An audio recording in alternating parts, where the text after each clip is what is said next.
Got my Jeffree Star box in a deluxe today. I received a cosmetic bag,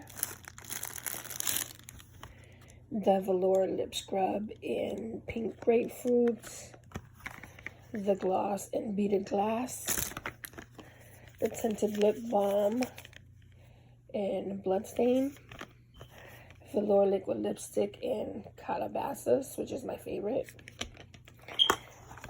3 single shadows, extraction, lemon drop, and ice tray. Also received the Z palette to put the single shadows in, and the Star Ranch palette.